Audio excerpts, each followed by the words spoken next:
अस्सलाम वालेकुम। मैं मोहम्मद अहमद नज़ीर और आप जो चैनल का नाम है वो भी मोहम्मद अहमद नज़ीर है।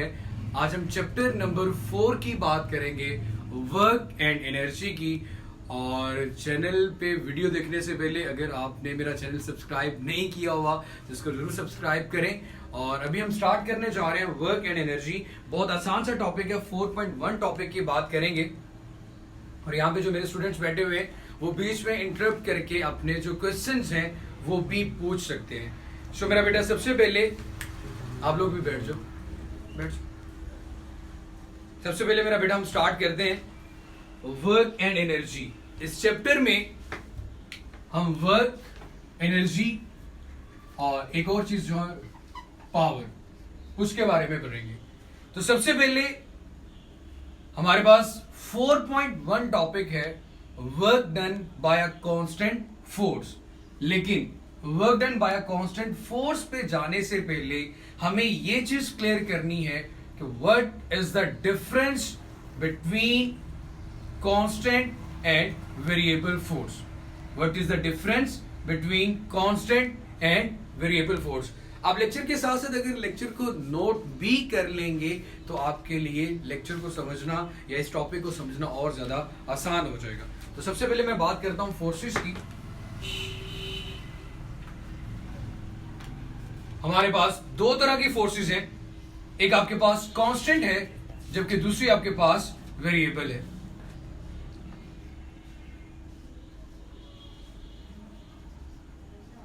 कांस्टेंट फोर्स और दूसरी आपके पास वेरिएबल। कांस्टेंट का मतलब होता है एक जैसी और वेरिएबल का मतलब है जो कि तब्दील हो। अब ऐसी फोर्स जिसका मैग्नीट्यूड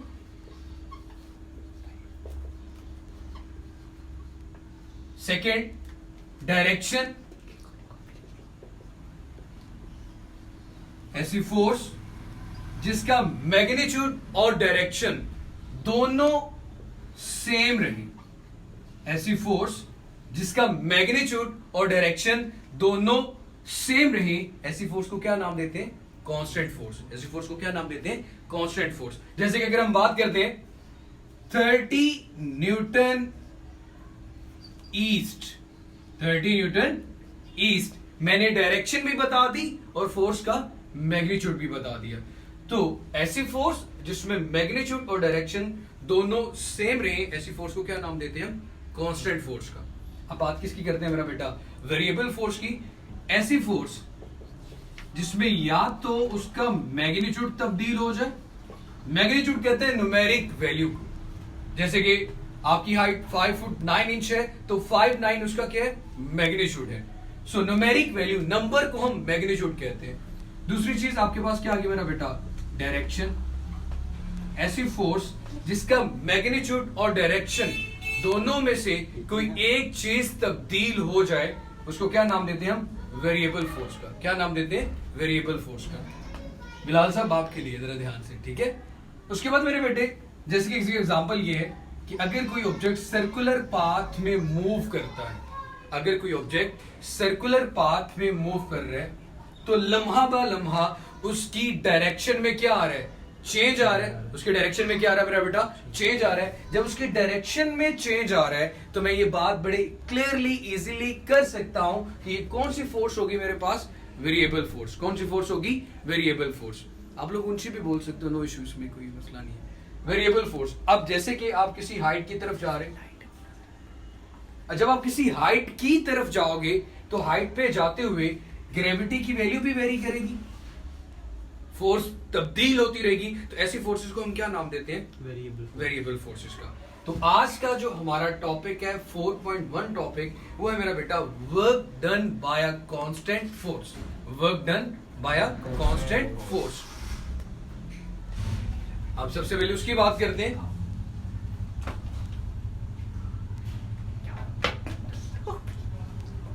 कोई बात नहीं। सो पहला टॉपिक हमारा आ गया work done by a constant force.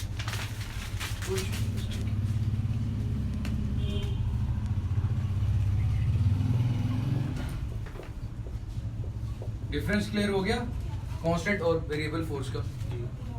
Work done by a constant force.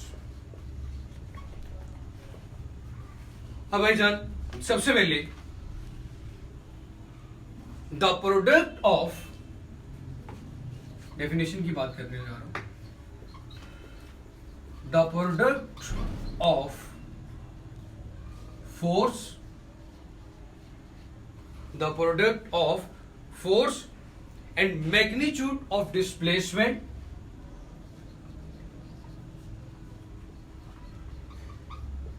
and magnitude of displacement। जैसे कि आप लोगों ने इससे पहले भी वर्क की डेफिनेशन में पढ़ा हुआ था, फोर्स, अगर किसी ऑब्जेक्ट पे फोर्स लगाओ और ऑब्जेक्ट उसी डायरेक्शन में मूव करे, और ऑब्जेक्ट उसी डायरेक्शन में मूव करे जिस डायरेक्शन में फोर्स लगाएगी, तो उसे हम क्या नाम देते हैं? वर्क का नाम देते हैं। क्या नाम देते हैं? वर्क का। लेकिन एक चीज याद रखिए, यहां पे ब्रैकेट में लिख लेंगे आप affective component of force. Affective component of force, किस वो फोर्स का कंपोनेंट जो कि असरअंदाज हो रहा है। अभी उसकी बात करते हैं, affective component of force.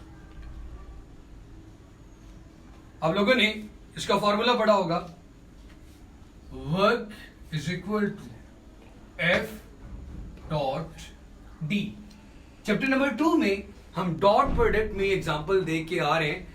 The dot product of force and displacement is called work. और जब दो वेक्टर्स के डॉट प्रोडक्ट से हमेशा कौन सी क्वांटिटी आती है? Scalar quantity. कौन सी क्वांटिटी आती है? Scalar quantity. अब मेरा बेटा जब इसको ओपन करते हैं तो ये बनता है आपके पास F D cos theta. F D cos theta. अब फोर्स का एफ कॉस थीटा यहां पे आ रहा है, साइन थीटा तो नहीं आ रहा। लेकिन कैसे? जैसे कि आप ये एग्जांपल ले लो, ये आपके पास कोई ट्रॉली है,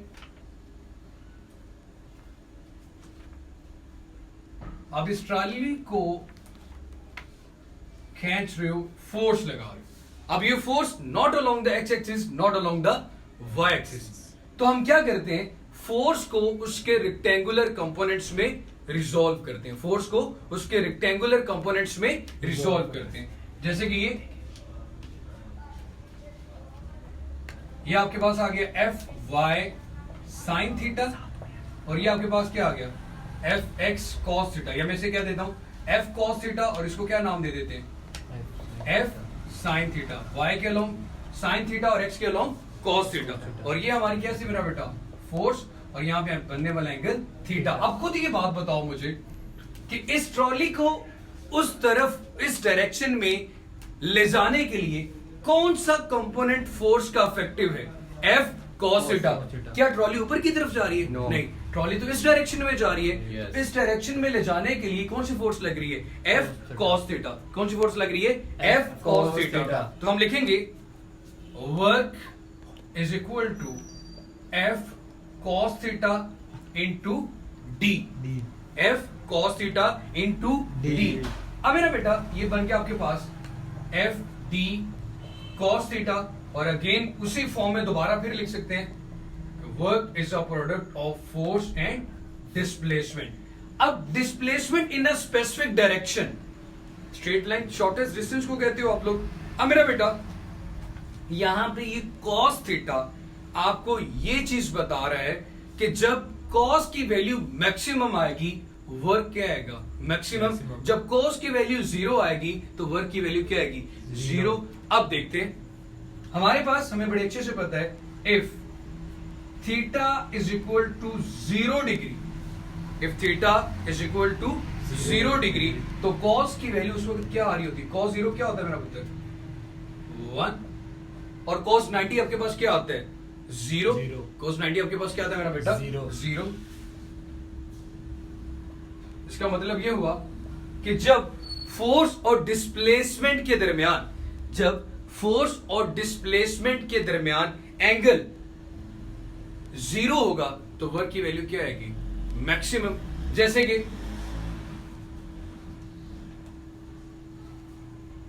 ये एक बॉक्स है, आप इस बॉक्स के ऊपर फोर्स लगा रहे हो, आपने हाथ में उठाया हुआ है, अब इसको ऊपर की तरफ लेके जा रहे हो, फोर्स और डिस्प्लेसमेंट दोनों एक दूसरे के क्या आ रहे हैं, पैरेलल। दोनों एक दूसरे के क्या आ रहे हैं, पैरेलल। जब दो चीजें एक दूसरे के पैरेलल हो और डायरेक्शन भी सेम हो, एंगल क्या होता है, जीरो। एंगल क्या होता है, जीरो। तो हम लोगों ने वर्क की डेफिनेशन भी क्या पढ़ी है, इन दी डायरेक्शन ऑफ फोर्स। अगर किसी ऑब्जेक्ट पे फोर्स लगाएं और ऑब्जेक्ट उसी डायरेक्शन में मूव करे जिस डायरेक्शन में फोर्स लगाई गई है, तो हम इसे क्या कहते हैं, वर्क। अब यहां पे वर्क होगा क्योंकि दोनों की डायरेक्शन क्या आ रही है, सेम। थीटा यहां पे क्या है मेरा बेटा, 0 डिग्री। अब खुद आप ये देखिए, मैं यहां पे 1 लिख रहा हूं, work is equal to F D cos 0। तो क्या आ जाएगा, एफ और डी। और ये वर्क की कौन सी वैल्यू होगी मेरा बेटा, मैक्सिमम वैल्यू। ये कौन सी वैल्यू होगी आपके पास, मैक्सिमम वैल्यू। ये वर्क की कौन सी वैल्यू होगी मेरा बेटा आपके पास, मैक्सिमम वैल्यू।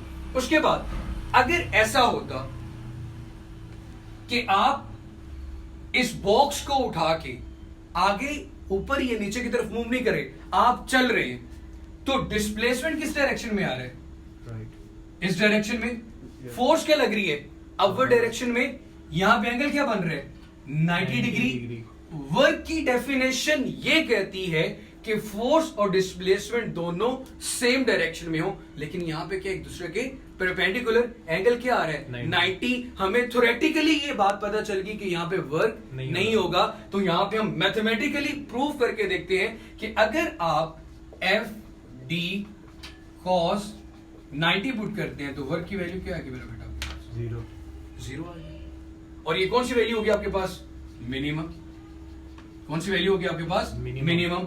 मैक्सिमम वर्क का भी पता चल गया और मिनिमम का भी पता चल गया। इसका मतलब है 0 से 90 के दरमियान 0 पे वर्क की वैल्यू मैक्सिमम है। एंगल जैसे जैसे बढ़ता जा रहा है, वर्क की वैल्यू क्या होती जा रही है, कम। अब यहां पे जाके क्या हो रही है मेरा बेटा, 0।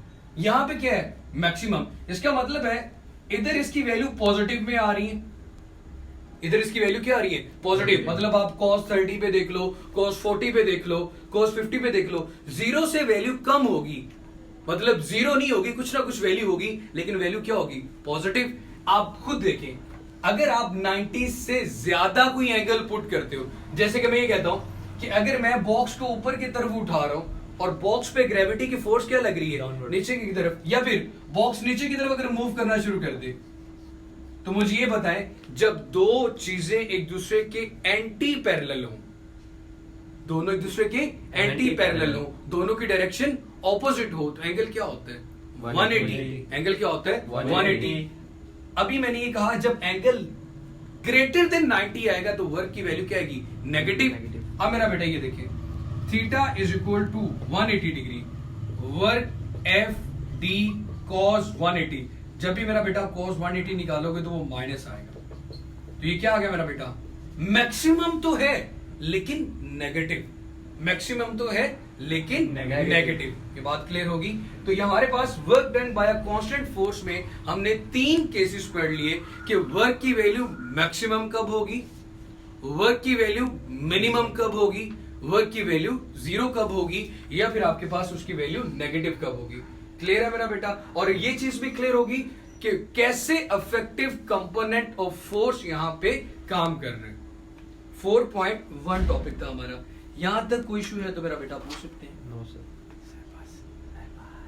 कोई इशू नहीं, कोई क्वेश्चन नहीं, चलें गुड है, ठीक है, हौसला रख ले, कोई मसला नहीं। अब मेरा बेटा आपने इस पूरे लेक्चर को गौर से देखना है, और स्टिल अगर आपका कोई क्वेश्चन होगा तो आपने कमेंट सेक्शन में मुझे बताना है। इंशाल्लाह दोबारा फिर मुलाकात होगी, और अपना बहुत सारा सा ख्याल रखिएगा, और चैनल को ज़रूर सब्सक्राइब कीजिएगा, और वीडियोस को दूसरों के साथ शेयर भी ज़रूर कीजिएगा। अल्लाह हाफिज़।